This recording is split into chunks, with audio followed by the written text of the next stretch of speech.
Então, olá pessoal, eu espero encontrar todos, como sempre, muito bem. Sejam muito bem-vindos a mais um encontro do GSE Paraná. Eu sou Maurício Esperandil, médico cardiologista e coordenador do Grupo de Saúde e Espiritualidade do Paraná. Para quem não nos conhece, o GSE é um grupo online que reúne profissionais da saúde interessados no estudo acadêmico, na pesquisa científica e na prática clínica dentro do campo da saúde e espiritualidade. Se você ainda não for membro, basta solicitar a sua participação no link na descrição desse vídeo e é gratuito. Hoje, nós teremos uma excelente discussão que pauta qualquer processo de crescimento, mudança e aperfeiçoamento. Nós vamos falar sobre educação em saúde e o papel do ensino na abordagem da espiritualidade nas graduações. Para essa tarefa, eu tenho a enorme alegria de receber a doutora Rita Monteiro. Ela é nutricionista graduada pela Universidade Federal do Rio de Janeiro, com especialização em bioquímica, nutrição clínica integrativa e integração da espiritualidade na prática clínica, além de MBA em gestão do ensino superior. É mestre em nutrição pela Universidade Federal do Amazonas e doutora em saúde coletiva com ênfase em epidemiologia nutricional pela Universidade do Estado do Rio de Janeiro. Ela atualmente atua como nutricionista clínica, professora nas disciplinas de nutrição aplicada à enfermagem, metabolismo e nutrição e saúde e espiritualidade lá na Universidade do Estado do Amazonas. E não bastasse tudo isso, também coordena a Liga Acadêmica de Saúde e Espiritualidade do Amazonas, realizando também pesquisas na área de saúde e espiritualidade. Eu não tenho dúvida alguma, portanto, de que teremos uma excelente oportunidade de compreender melhor o papel da espiritualidade na educação em saúde e de colher também novas ideias para implementarmos já em nosso espaço educacional. Rita, muito obrigado pela gentileza da sua participação.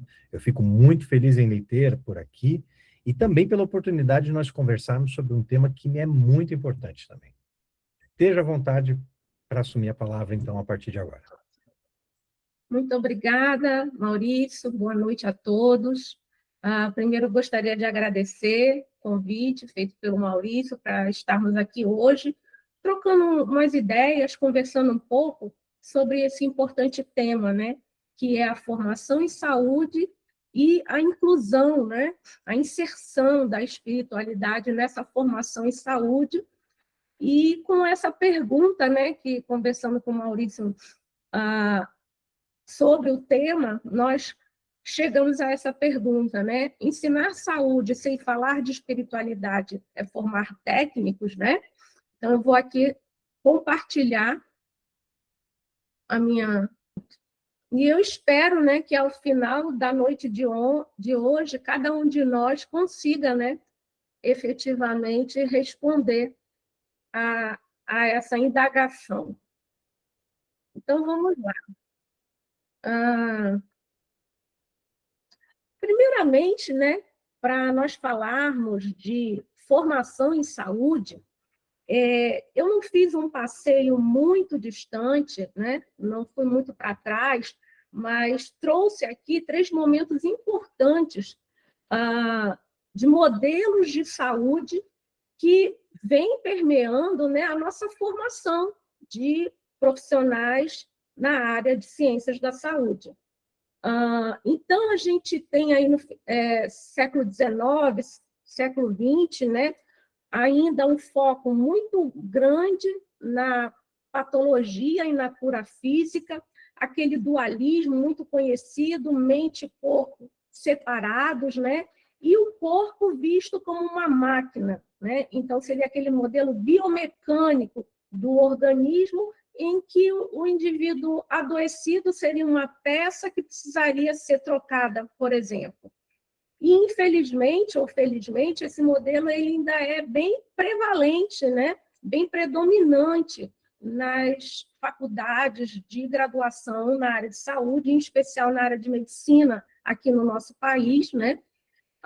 Embora ele já tenha sido ultrapassado, porque lá por volta de 1977, nós tivemos um olhar um pouco avançado em relação a esse modelo biomecânico, biomédico, feito por este psiquiatra, né, chamado Angel, George Angel. E ele deu uma contribuição muito importante, porque no modelo proposto por ele, a gente já tinha aí as questões biológicas, somado também às questões psicossociais. Então, a inclusão de fatores psicológicos e sociais trouxe para o modelo de saúde uma visão mais sistêmica e multifatorial, o que já foi, na época, um avanço. Entretanto, a inserção da espiritualidade nessa formação, no ensino em saúde, na verdade, ela está atrelada à própria evolução desse conceito de saúde, né? Que, mais atualmente, né, no século XXI, a gente teve a concepção do modelo biopsico-socioespiritual. Uma série de autores que, a partir da contribuição de Angel, né, contemplaram aí a inclusão da espiritualidade, incluindo também a questão do propósito, do sentido de vida e de transcendência, né? E vendo a pessoa como um ser humano relacional. Então, esse breve panorama que a gente faz dos tempos mais atuais dos modelos de saúde, como eu falei, eu não me detive aos modelos mais antigos, né?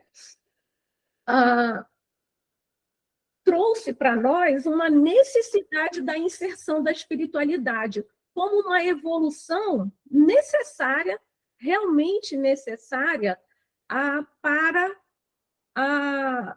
o entendimento, né, do que é saúde. Então, essa evolução ela veio da demanda de pacientes, porque os pacientes, cada vez mais, eles buscam não apenas a cura do corpo físico, mas principalmente um sentido, não só para o sofrimento, mas para toda aquela experiência que ele está vivenciando. E esse paciente ele acaba também solicitando um acolhimento das suas crenças, né? Além disso, o materialismo ele chegou a um limite, né? E à medida de que a gente percebe que a tecnologia e a biologia sozinhas não conseguem mais abordar a complexidade do ser humano, das suas necessidades, né? Principalmente no processo do adoecimento, a gente também percebeu que esse modelo precisava se ampliar. E também, né, a questão da consistência científica, como eu falei, foi uma necessidade baseada em evidências, né? Isso não significa, à medida que eu penso aqui em evidências científicas, né? Não é um retorno, né? Quando eu falo da inclusão da espiritualidade, não é um retorno àquele misticismo que eu nem coloquei aqui, mas dos tempos mais antigos da concepção de saúde, de medicina, de tratamento, de cura, de assistência, né? Não seria isso, mas sim uma integração muito bem fundamentada em milhares de estudos que a gente tem disponíveis e correlacionam a espiritualidade a desfechos em saúde, apontando a espiritualidade como um fator de proteção para a morbimortalidade. Então, a gente encontra nas últimas 3 décadas, ou 30 anos, pelo menos, mais de 80 mil artigos publicados, né? Ou seja, um crescimento muito grande, quando a gente vai consultar, por exemplo, a nossa base de dados na área da saúde, que é o PubMed. Eu fiz essa busca, né, com esse chaveamento aí colocado aqui em cima, né, espiritual, relig, né, truncado com asteriscos para a gente pegar vários finais, essa semana passada, né? E aí a gente encontra, eu peguei justamente as últimas 3 décadas, né, a gente encontra aí quase 90 mil, são 87.235 resultados. Ou seja, é um número que a gente não pode negligenciar, né? Diante disso, a gente se pergunta, né? Há ainda um distanciamento entre tudo que se sabe em relação a evidências científicas, né? Da inserção da espiritualidade na assistência em saúde e a prática em si da assistência em saúde. Então, a gente não consegue ainda, né? A gente vê aí essa quantidade enorme de artigos publicados, muitos deles de excelente qualidade, né?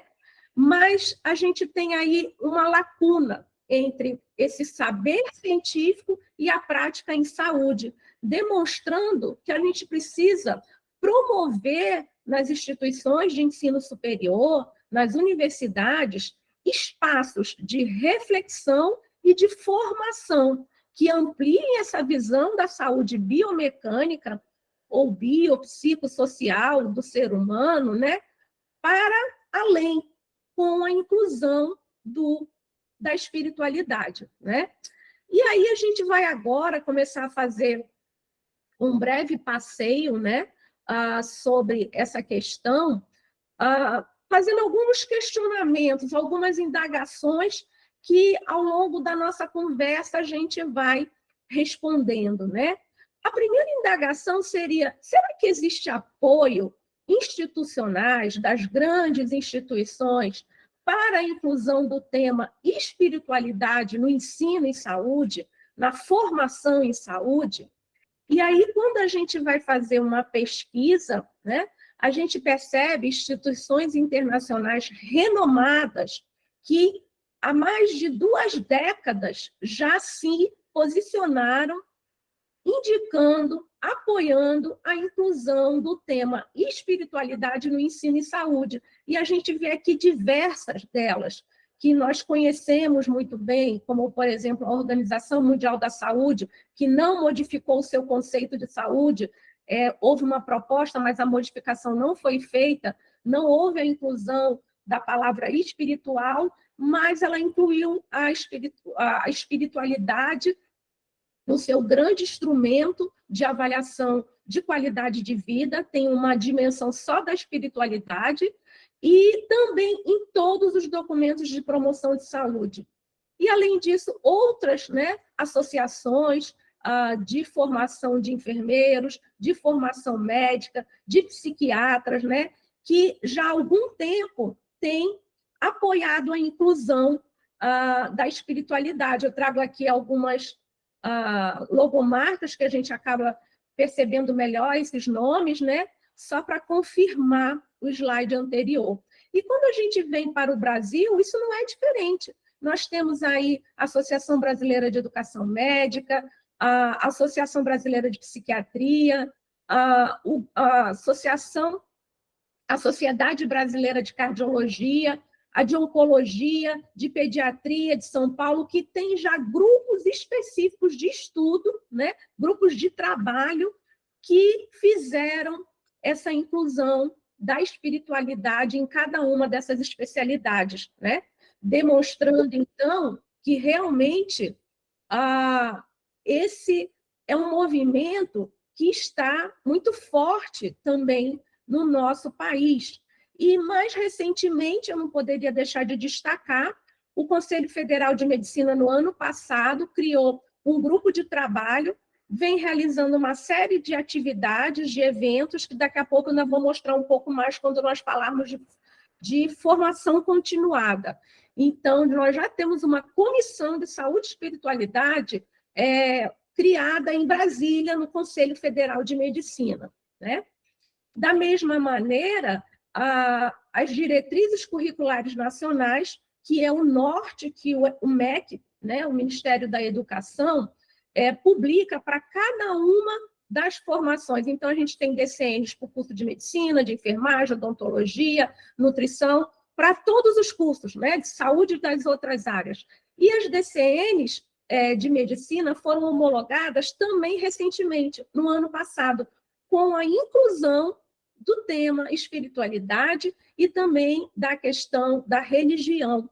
Então, também foi um grande avanço, né, para alguns. O copo pode estar meio cheio ou meio vazio, como foi dito na reunião do Conselho Federal de Medicina, né, porque esperava-se um pouco mais. Mas eu, muito otimista, eu acredito que foi um grande avanço e o início, né, de um processo, à medida que todos os cursos de medicina terão que se adequar às DCNs como um todo, inclusive incluindo a espiritualidade na formação médica. Então, eu acho isso muito importante, e daqui a pouco a gente vai ver também um pouquinho mais sobre esse assunto.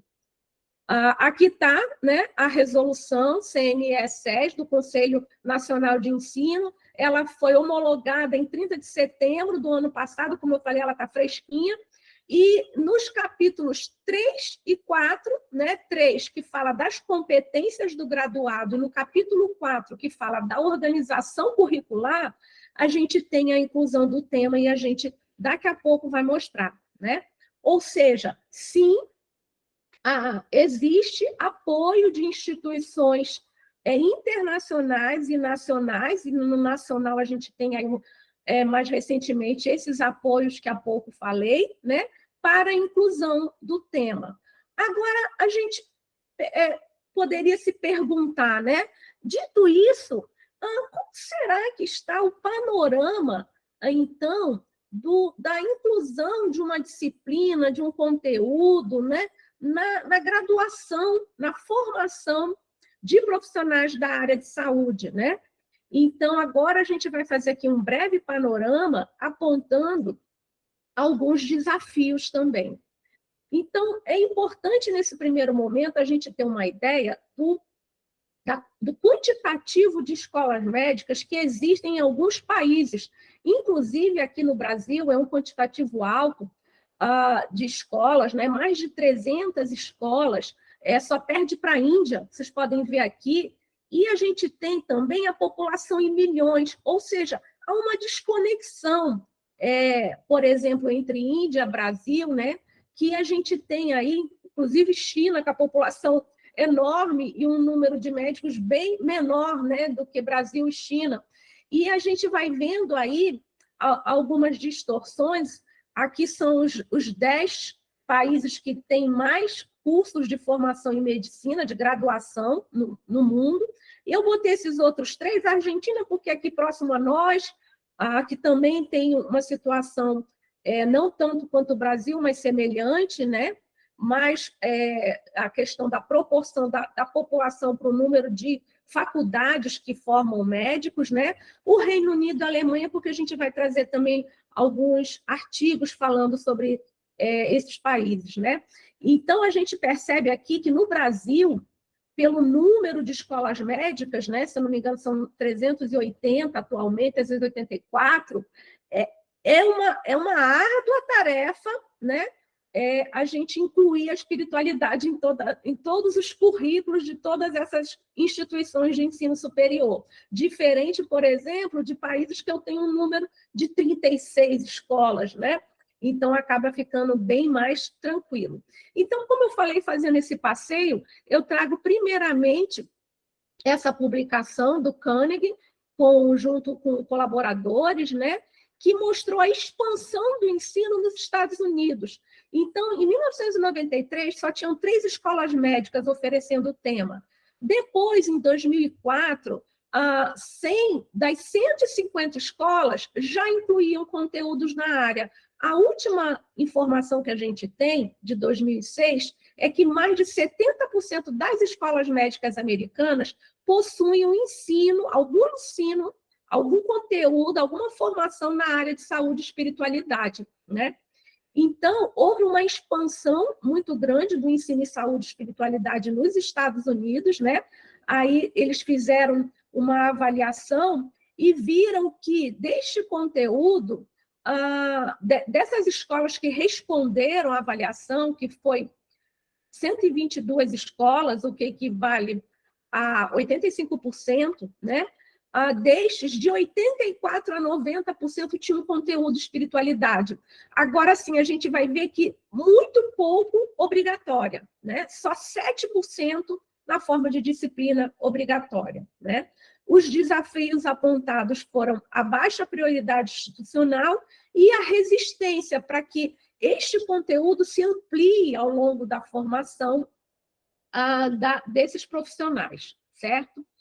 Aí, quando a gente vai fazer também essa mesma pesquisa no Reino Unido, das 32 escolas, vocês veem um número bem pequeno comparado com o Brasil, avaliadas, né? Eles obtiveram uma resposta mais ou menos um pouquinho mais da metade, né, daquelas pessoas que foram convidadas a participar da pesquisa, e destes foi encontrado que 59% tinha a inclusão do tema no currículo, mas também metade como ensino optativo.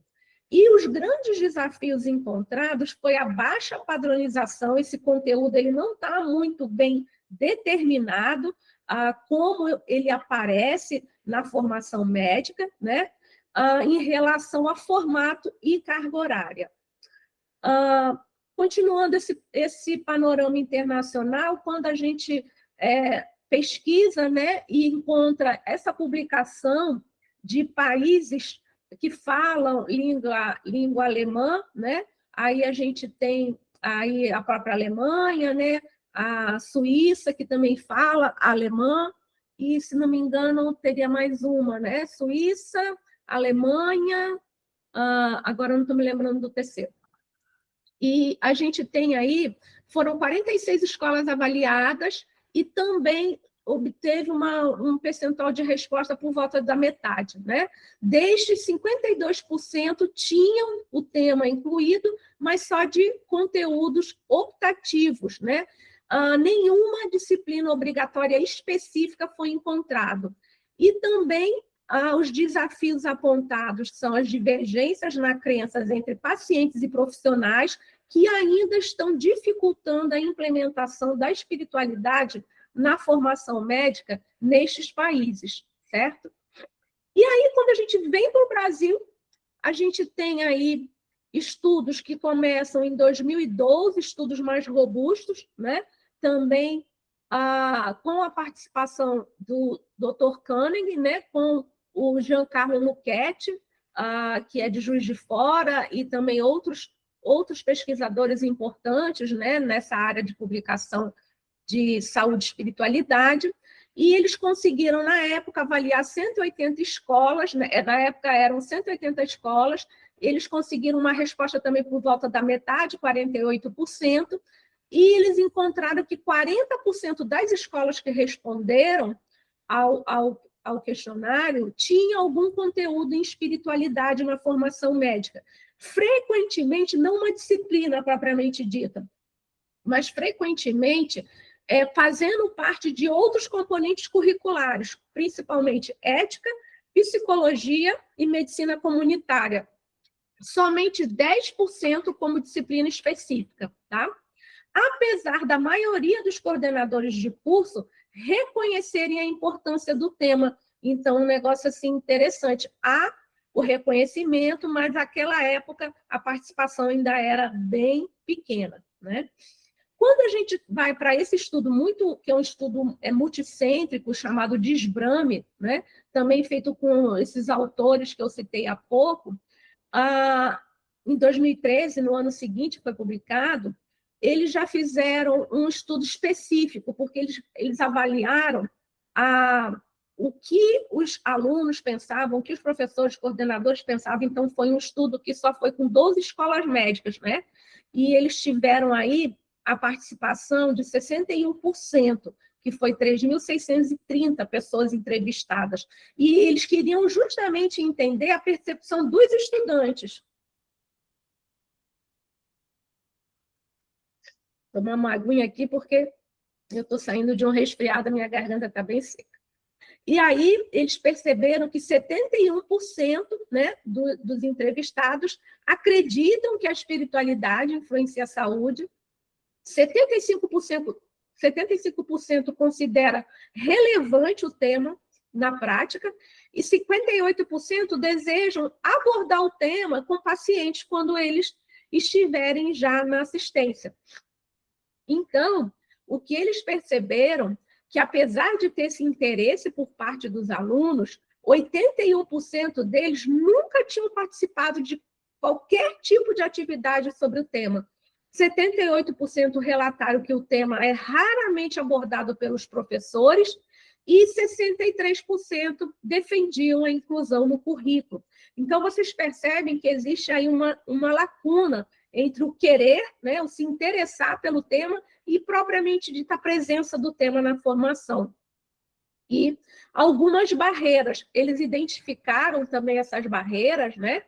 E viram que apenas 11% dos alunos se sentiam preparados para abordar esse assunto na assistência em saúde. E as principais barreiras foram medo de impor crenças, medo de ofender os pacientes, que é muito parecido, falta de conhecimento e falta de treinamento. Eu quero crer que essas duas primeiras, que estão aqui, né, nesse gráfico de barras, em destaque, muito pela falta de conhecimento e falta de treinamento, porque à medida que a gente conhece o que é a inserção da espiritualidade no ensino em saúde, o medo de impor crenças e de ofender os pacientes não tem sentido, porque a gente faz isso de uma maneira muito ética, muito correta, baseada em evidências científicas. Então, eu quero crer que esses quatro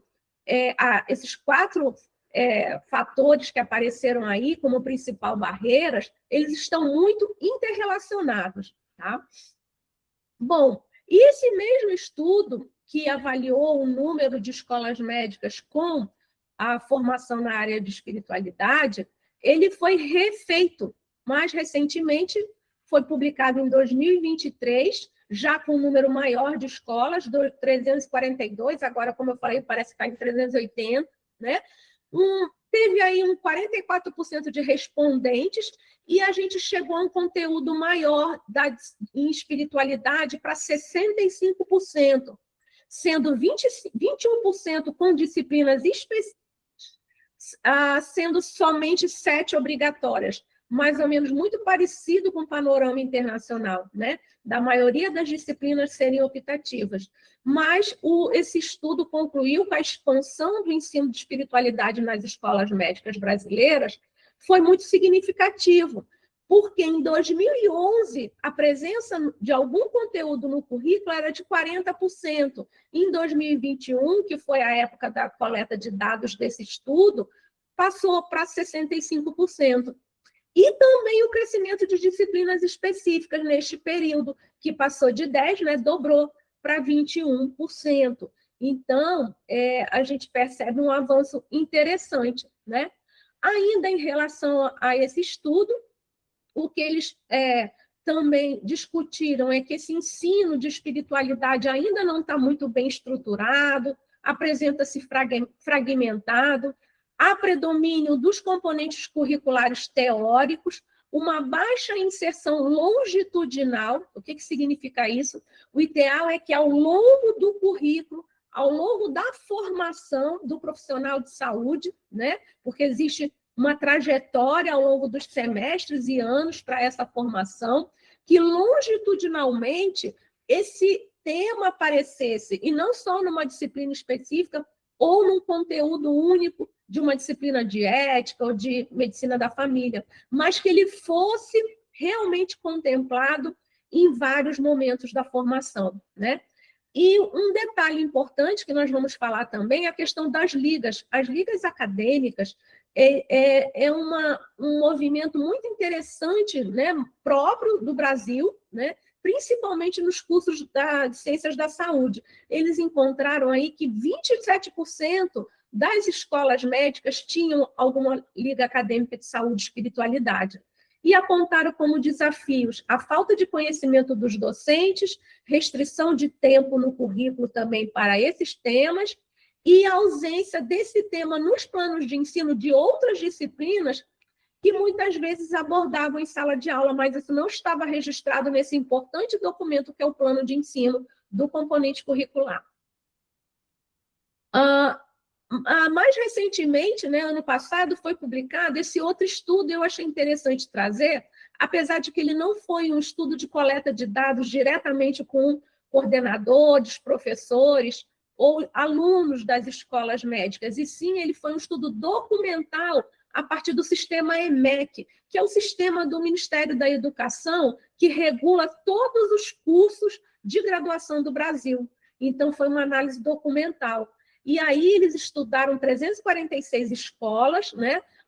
E eles viram que destas, 22% tinham ensino em espiritualidade, sendo principalmente escolas públicas, quando comparado com as privadas, e, na maioria das vezes, disciplinas optativas. Além do sistema EMEC, eles foram lá no website de cada escola médica e procurou o projeto pedagógico do curso PPC. E lá eles fizeram uma análise se o projeto pedagógico tinha disciplina ou se alguma disciplina fazia referência a esse conteúdo. Então, como eu falei, foi um estudo documental. Dessas escolas médicas que contemplavam, né, de alguma forma, a inserção da espiritualidade na formação, a maioria estava no Sudeste e no Nordeste, tá? Com baixa presença no Sul, no Norte e também no Centro-Oeste. Então, como eu falei, esse foi um estudo mais recente, mas ele é um estudo documental. Fazendo um resumo desse panorama, porque foram muitas informações, a gente vê que a liderança é os Estados Unidos mesmo, é o país que a gente tem aí 90% do conteúdo, 90% das escolas médicas já contemplando o conteúdo, e a gente vai ver que na metodologia eles também estão bem avançados. Em termos de Europa, a gente tem aí Reino Unido e países de língua alemã por volta de 59%, 52%, e no Brasil a gente está em fase de transição com aumento, chegando a 65% de algum conteúdo nas escolas médicas, né? Então, a gente percebe que ainda tem um desafio pela frente, não só no Brasil, mas também em outras partes do mundo. Dito isso, a gente avança um pouco mais nas perguntas e chega a questionar, será que teria material didático suficiente disponível para criar uma disciplina obrigatória, né? Um componente curricular na área de saúde e espiritualidade? A boa notícia é que tem bastante, né? Eu vou trazer aqui só alguns, os principais, claro, né? A gente tem livros do Harold Koenig traduzidos, né? Muito bem traduzidos, que traz um material muito importante, muito denso, interessante, que a gente usa bastante na disciplina. Outros livros que falam de saúde integral, mas vocês podem ver que aqui no subtítulo, uma interação entre ciência e espiritualidade, né? A gente tem o Tratado de Espiritualidade, é um livro bem denso mesmo, é um livrão, né? A gente usa bastante na disciplina, e ele realmente foi um avanço, porque ele foi um livro-texto, né, que trouxe aí uma compilação de muitas informações importantes, atualizadas. Esses são os organizadores, mas muitas pessoas contribuíram. A gente também tem esse livro de Medicina e Espiritualidade baseada em evidência, do professor Alexandre Serafim e outros colaboradores, inclusive ele já esteve conosco em palestra da nossa liga, palestra online, né? O livro aqui de apoio espiritual em saúde, já como manual prático, vários outros, né? E aí eu não podia, né, deixar de citar, né? A gente está aqui só fazendo um passeio, o e-book, né, do nosso querido aqui Maurício, né? E a gente teve a oportunidade de adquirir o e-book, tem usado bastante também, viu, Maurício, na nossa disciplina, assim como outras publicações importantes aí da área de vocês, do Sul, né? E que a gente tem utilizado como material didático para a disciplina. Bom, além disso, a gente tem também o reconhecimento institucional do tema, como eu já havia falado, em algumas associações e sociedades que também produziram materiais importantes, né? A Sociedade Brasileira de Cardiologia foi a pioneira em 2019, quando ela atualizou as diretrizes de prevenção cardiovascular e incluiu um capítulo, o capítulo 9, só sobre espiritualidade e fatores psicossociais em medicina cardiovascular. Um capítulo muito bom, que a gente usa muito, porque traz as evidências científicas, a pirâmide de evidências, a força, a qualidade dessas evidências científicas na área de cardiologia.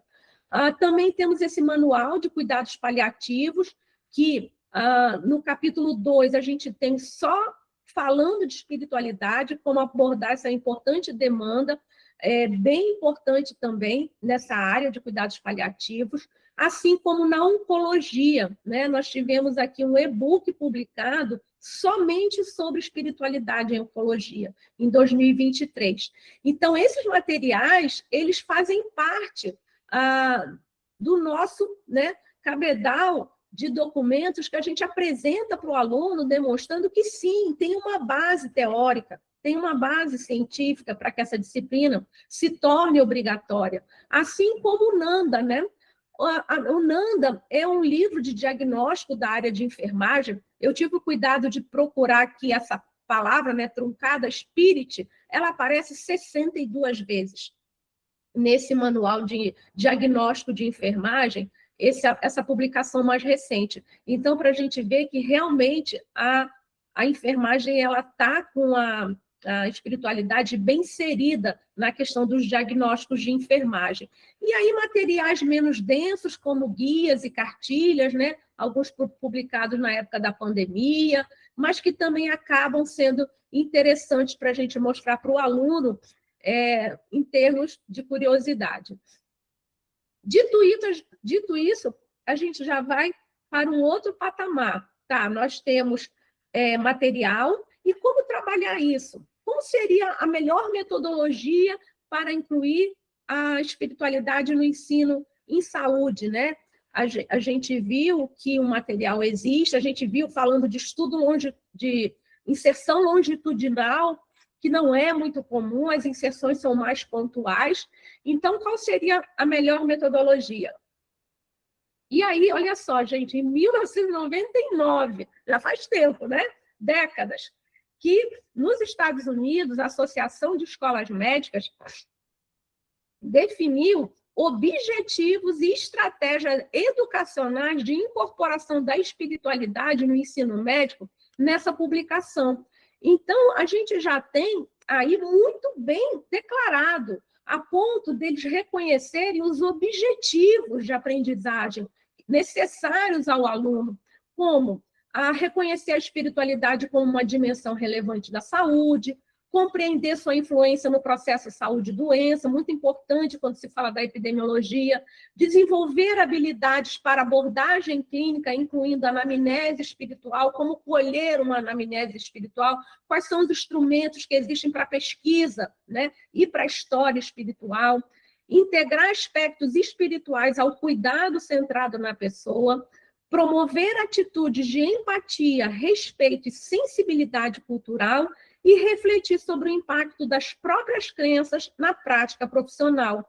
E eles ainda apresentam estratégias educacionais. Olha aí, a inserção longitudinal, né, tão desejada ao longo do percurso formativo, né?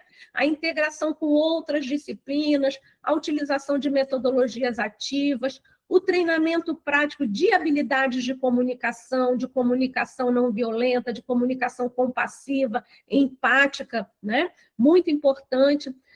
Promover espaços de reflexão sobre experiências clínicas, né? E expor o aluno a cenários reais de cuidado para que ele possa desenvolver todas essas competências, habilidades e atitudes na vida como ela é. E, a partir dessas diretrizes, a doutora Puchalski, né, e colaboradores também descreveu 6 grupos de competências principais a serem desenvolvidas nessa área. E aí ela bota como competências principais conhecer o sistema de saúde da cidade, do país, e os recursos disponíveis que podem estar relacionados ao cuidado espiritual, compreender essa interface tão importante entre ciência, religiosidade e espiritualidade, desenvolver habilidades para abordagem clínica, incluindo a história espiritual, né? A doutora Cristina Puchalski tem, né? Ela criou um instrumento que é o FICA, de avaliação de anamnese espiritual, muito importante, que a gente utiliza na disciplina, a gente faz atividade prática com ele, de roleplay, de aplicação prática, né? De simulação. Cultivar presença compassiva no cuidado integral ao paciente, refletir sobre o próprio desenvolvimento pessoal e profissional na prática em saúde, isso é bem importante, cada vez mais a gente tem incluído isso na nossa disciplina, e aprimorar, como já visto anteriormente, a questão da comunicação, da fala, da escuta e até mesmo do silêncio, né? Então, a gente tem a publicação dessa experiência bem-sucedida de um projeto de 4 anos que a espiritualidade ela é inserida de maneira introdutória no primeiro ano da formação médica. Depois, no segundo ano, tem um momento de estudos de casos para analisar princípios de diagnóstico e tratamento sobre espiritualidade. No terceiro ano, tem um espaço específico para debates orientando questões éticas e espirituais, é bem interessante isso. No quarto ano, o aluno tem a opção de cursar uma disciplina de espiritualidade e medicina ou outras que exploram temas semelhantes. E 2 vezes ao ano eles fazem eventos, um fórum multidisciplinar que contemplam questões relativas à espiritualidade, religiosidade e medicina.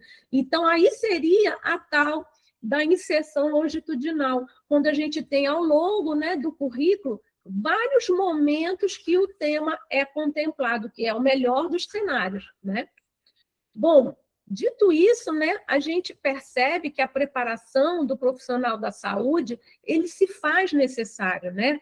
E a ênfase na espiritualidade do próprio profissional, em algum momento vai precisar acontecer, porque como é que eu posso cuidar da espiritualidade do outro se eu não consigo me haver com a minha própria espiritualidade, né? Então, de uma maneira bem resumida, em termos de metodologia, esse aluno ele precisa desenvolver excelente habilidade de comunicação, crescente maturidade pessoal e autoconsciência, e também desenvolver uma presença compassiva e empática em todo e qualquer cenário de assistência em saúde. Bom, e aí é importante também a gente dizer, né, o que não é, né? Não é proselitismo, não é substituir o tratamento por práticas espirituais, de maneira nenhuma, não é isso, né? O tratamento médico convencional, ele, claro, é muito importante, precisa ser preservado, é algo mais que a gente faz ao não negligenciar a espiritualidade do paciente, sem julgamento moral. Então, é o cuidado centrado no paciente, a partir de consentimento, e sempre a gente tendo aí um cuidado ético muito importante e sabendo os nossos limites, que em alguns momentos a gente vai ter que fazer encaminhamentos dessas pessoas para um capelão, para um especialista, para alguém que possa dar uma assistência mais aprofundada, né? Então, é muito importante também a gente trazer essas questões éticas para serem discutidas nessa inserção da espiritualidade na formação em saúde. Bom, e aí a gente falou até aqui de graduação, né? De curso, de graduação, de faculdade, de universidade, mas pensando mais em nível de graduação. E aí a gente fica pensando como a gente pode incluir a espiritualidade na formação em saúde para além da graduação. E existem muitas maneiras, né? A pós-graduação é uma delas. Acabei de conversar com o professor Maurício, né? Que no ano passado eu e o professor Arteiro, que é o meu parceiro aqui na disciplina e também na Liga de Saúde e Espiritualidade, terminamos essa pós de integração da espiritualidade na prática clínica, muito importante. Existem pós-graduação em outras instituições, né? Então, sim, a pós-graduação Lato Sensu já contempla esse tema, né? Grupos de pesquisa, quando a gente pensa em universidade brasileira, é o tripé, ensino, pesquisa e extensão, e sim, nós temos grupos de pesquisa internacionais muito fortes, né? Mas aqui no Brasil nós temos também grupos importantes, né? Como o IPQ, da USP, né? Do Programa de Saúde de Espiritualidade e Religiosidade, e o NUPES, da Universidade Federal de Juiz de Fora. Então, a pesquisa também é importante estar presente, né? Esse tema nas pesquisas dentro das universidades, né? E quando a gente faz assim um panorama, né, a gente busca essa informação dos 25 países que mais publicam com esse chaveamento espiritual, religion e health, a gente encontra aqui o Brasil muito bem presente, demonstrando que o nosso país ele tem um lugar de destaque nesse panorama internacional dos países que mais publicam na área de saúde, espiritualidade e religiosidade, né? Da mesma forma, quando a gente vai buscar quem são essas pessoas por trás dessas pesquisas, encontramos, né, o doutor Giancarlo Luchetti, a Alessandra Luchetti, o doutor Alexander Moreira Almeida, né, também muito bem colocados aí, com várias publicações nesta área, demonstrando assim que a gente tem todo um potencial para a inclusão desse tema na formação em saúde, né? Eu tive a curiosidade de buscar os grupos de pesquisa do CNPq, e depois que eu já tinha feito uma análise bem rapidinho, né, eu voltei para... Eu encontrei esse artigo que eu já até tinha no meu notebook, né, e eu imagino que seja, né, Maurício, da sua esposa, né, e aí ela traz um resultado muito... Oi? Não é. Não é. Não é? Não é parente, por incrível que pareça, é minha orientadora, inclusive. Eu achei que era. A professora Mari Ruth, isso mesmo. Ah, tá. Eu achei estranho que a grafia do sobrenome é diferente, né? Exatamente. Ah, tá. Eu fiquei com isso. Bom, eu vou perguntar para ele. Tá bom, mas o trabalho está muito bem feito, né?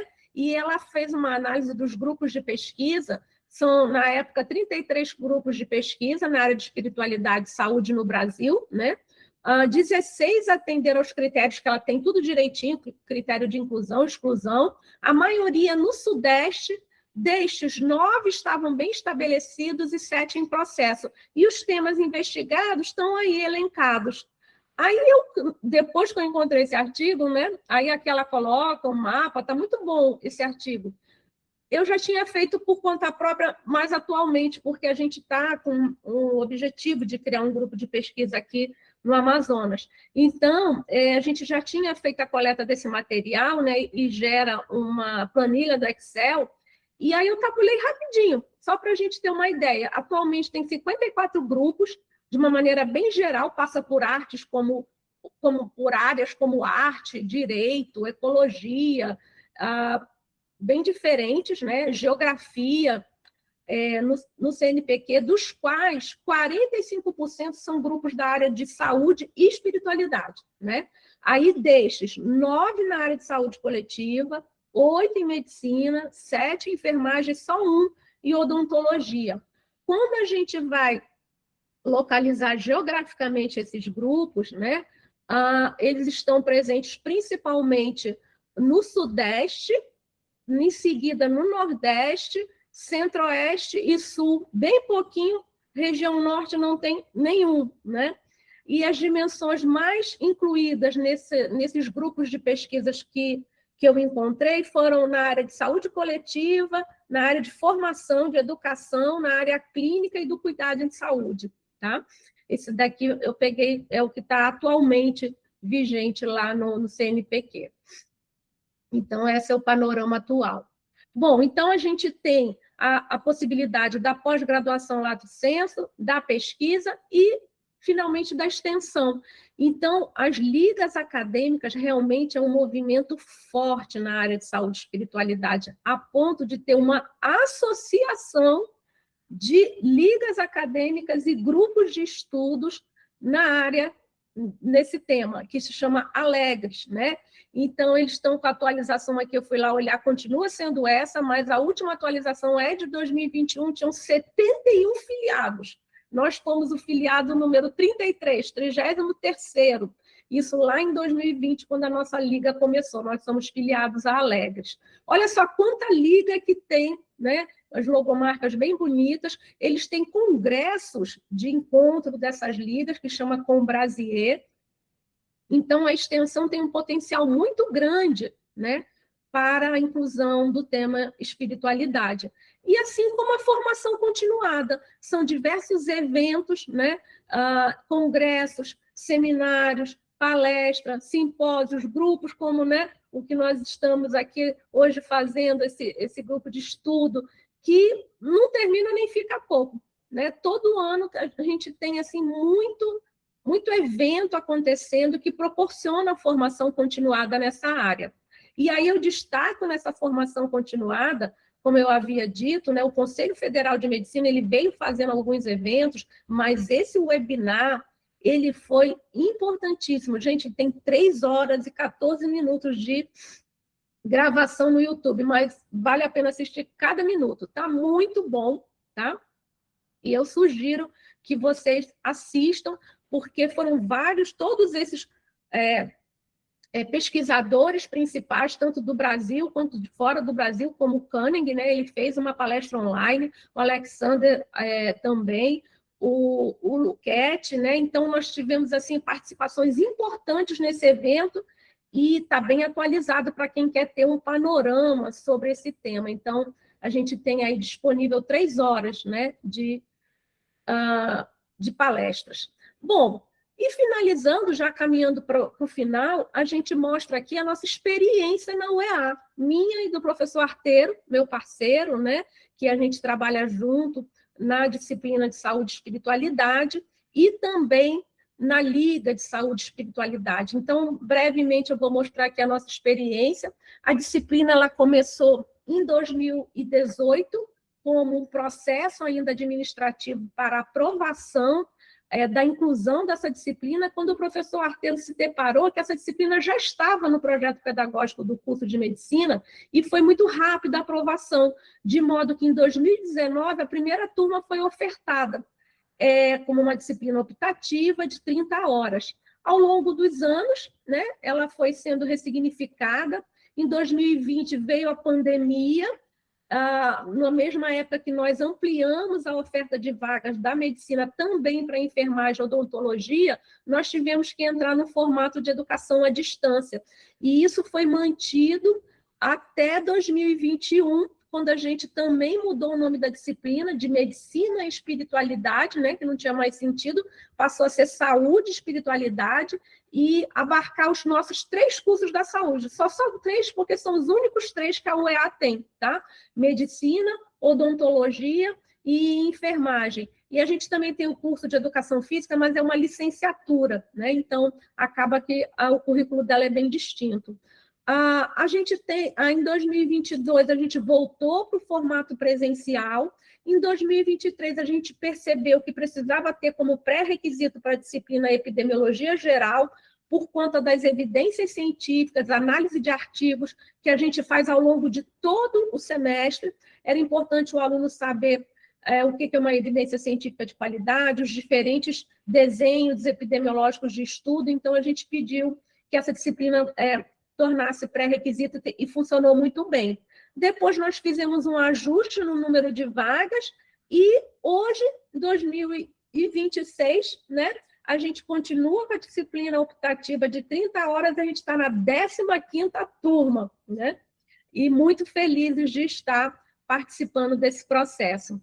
A gente se fundamenta, a partir de uns anos para cá, a gente começou a se fundamentar a disciplina no modelo biopsicossocial espiritual, de modo que o aluno compreenda, né, o processo saúde e doença de uma maneira ampliada, né, percebendo que a saúde é um fenômeno multidimensional.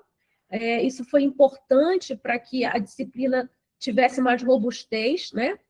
A gente trabalha com uma disciplina teórico-prática, prática em sala de aula, ela é uma disciplina noturna, porque ela é optativa, e é o horário que os 3 cursos conseguem participar, né? Os alunos dos 3 cursos. Então, ela acontece de 18 às 20, na quarta-feira. A gente trabalha no nosso plano de ensino com 2 unidades, uma unidade inicial teórica, fundamental, né? Sobre a relação saúde e espiritualidade, e depois uma unidade mais da espiritualidade aplicada à assistência integral em saúde. As nossas aulas são sempre assim, uma hora de aula expositiva, a professor Arteiro e eu, em algumas especialidades, como cardiologia, psiquiatria, paliativos, a gente convida colegas, e o segundo momento é uma atividade prática baseada em metodologias ativas, a atividade que também é de avaliação da aprendizagem. Então, eles não têm uma prova no momento pontual, e sim a gente faz a avaliação formativa e processual por meio dessas atividades, né? Nós temos resultados muito bons até o momento, até o ano passado, né? Nós já tínhamos acumulado 619 alunos, né, na disciplina. Nós tivemos um pico de inscrição de 213 pessoas interessadas, ou seja, tinha uma demanda reprimida. A gente chegou a ter uma turma de 70 alunos durante a pandemia. Com o tempo, a gente foi reduzindo isso, e hoje a gente está trabalhando com 35 vagas, né? Como eu mostrei ali na série histórica. A gente tem aí um momento importante para o aluno ele fala que ali é um momento que ele pode falar, que ele pode refletir, ele se sente seguro, né? E a gente tem feito, assim, abordagens bem interessantes, né? E, como eu falei, de uns tempos para cá, a gente também tem trabalhado essa questão das competências pessoais relacionais, tá? Algo que a gente percebeu que foi surgindo e a gente foi incorporando. Na primeira aula, a gente faz uma dinâmica para nos conhecermos melhor, e dentre as várias atividades dessa dinâmica, a gente faz, ao final, a nuvem de palavras, que a gente pede que eles respondam o que significa espiritualidade para você. Então, nós temos as nuvens dos vários semestres, né? Ela se reconfigura ao longo do tempo, em algum momento a fé esteve mais presente, a esperança na época da pandemia, né? Mas, mais ou menos, essas são as palavras que estão sempre fazendo parte desse material aí que a gente tem construído, né? E que é bastante interessante porque mostra, assim, o que o aluno pensa de espiritualidade num primeiro momento, quando ele ainda não conheceu os conceitos, toda a questão das evidências científicas, né? E a gente tem colecionado essas nuvens aí com muito carinho. Aqui é uma foto de uma das turmas, né? A gente sempre faz também o registro ao final do semestre, né? E aí eu já passo aqui para outra atividade que nós temos, além do ensino, a gente faz a extensão. Na verdade, na Liga, a gente faz ensino, pesquisa e extensão. A Liase Amazonas, ela foi criada em final de 2019, a sua aprovação burocrática. Em 2020, nós começamos com o primeiro ciclo e veio a pandemia. Ou seja, nós tivemos os primeiros ciclos no modelo online, né? E funcionou, acabou funcionando, fizemos vários eventos online, foi o boom dos eventos online, e a gente agora vem vivenciando, claro, de maneira presencial, incorporando outros projetos, como a Roda de Conversa do Setembro Amarelo, já virou uma tradição da Liase, né? Esse ano a gente vai fazer a 5ª, e também o Simpósio de Saúde e Espiritualidade, que o primeiro foi em 2022, a gente vai fazer bianual, o segundo em 2024, e esse ano a gente também pretende fazer o 3º simpósio. Então, a Liga ela tem uma atividade bem intensa, né? Aqui a gente tem alguns dos resultados da nossa Liga, né? Nós temos sempre a entrada de 15 alunos, a gente tem a participação dos alunos na coordenação, na direção discente, e nós ficamos só de orientadores, então é uma gestão participativa. Aqui o quantitativo de alunos que já envolvidos, já fizemos projetos de iniciação científica, outros projetos de extensão na Liga e as sessões de estudo. Então, a gente tem, assim, uma produtividade muito grande na Liase, né? A gente também trabalha com metodologias ativas, a carga horária anual é de 100 horas, o pessoal que também é da diretoria tem 50 horas a mais, e a gente trabalha de uma maneira muito forte essa articulação entre ensino, pesquisa e extensão, né? Eu vou passar aqui agora algumas fotos, esse é o nosso canal da Liga no YouTube, né? Se vocês quiserem conhecer, o nosso Instagram também.